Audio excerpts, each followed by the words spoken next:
Ẹ kú dédé àsìkò yìí, èyí làwọn ìròyìn tó jẹyọ nínú ìwé ìròyìn The Matrix lónìí ọjọ́ Ẹtì, Friday ọjọ́ 24 oṣù kẹwàá ọdún 2025. Ẹniọlá Sàlíù lórúkọ mi. Ààrẹ Tinubu búra fún Amúpìtàn gẹ́gẹ́ bí alága àjọ elétò ìdìbò INEC tuntun.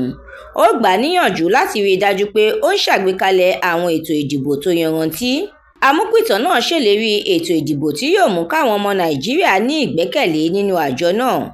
Ọ̀rọ̀ ti ń lọ lọ́tùn lósì lórí bí wọ́n ṣe fi ọwọ́ ṣìkún òfin mú Sowore. Iléeṣẹ́ ọlọ́pàá ní Sowore ti ṣẹ̀ sófin, ó sì gbọ́dọ̀ fojú winá ẹ̀. Èpèrìpè Epo tó jẹ́ mínísítà fún ọ̀rọ̀ afẹ́fẹ́ gáàsì ti di ààrẹ ẹgbẹ́ àwọn orílẹ̀-èdè tó ń gbé afẹ́fẹ́ gáàsì ṣọwọ́ sáwọn orílẹ̀-èdè míì. Ìgbìmọ̀ aláṣẹ orílẹ̀-èdè yìí ti buwọ́ lu èròǹgbà rẹ̀ láti ṣàtúnṣe ilé ẹ̀kọ́ àwọn ẹ̀ṣọ́ aláàbò jákèjádò orílẹ̀-èdè yìí. Ilé-ẹjọ́ ti sún ìgbẹ́jọ́ ẹ̀sùn ìgbésùmọ̀mí tí wọ́n fi kan Nnamdi Kanu síwájú lẹ́yìn tó gba iṣẹ́ lọ́wọ́ àwọn ikọ̀ agbẹjọ́rò rẹ̀. Ilé ìgbìmọ̀ aṣojú-ṣòfin orílẹ̀-èdè yìí ti fẹnukò láti ṣèwádìí owó kan tí ìṣàkóso Goodluck Jonathan yá láti orílẹ̀-èdè China láti ṣe CCTV kámẹ́rà sí ìlú Àbújá.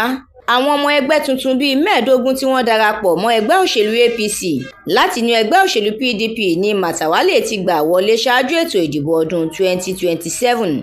Ẹ̀kúnrẹ́rẹ́ àwọn ìròyìn yìí àtàwọn ìròyìn míì lẹ́ ó láǹfààní láti jẹ̀gbádùn tí ẹ bá darapọ̀ tí ẹ sì tẹ̀lé The Matrix lórí Facebook, Instagram, TikTok, YouTube àti X. Àdúrà Mọ́mi Balógun ló ṣe òǹgbùfọ̀ ìròyìn yìí. Ẹniọlá Sàlíù lórúkọ mi.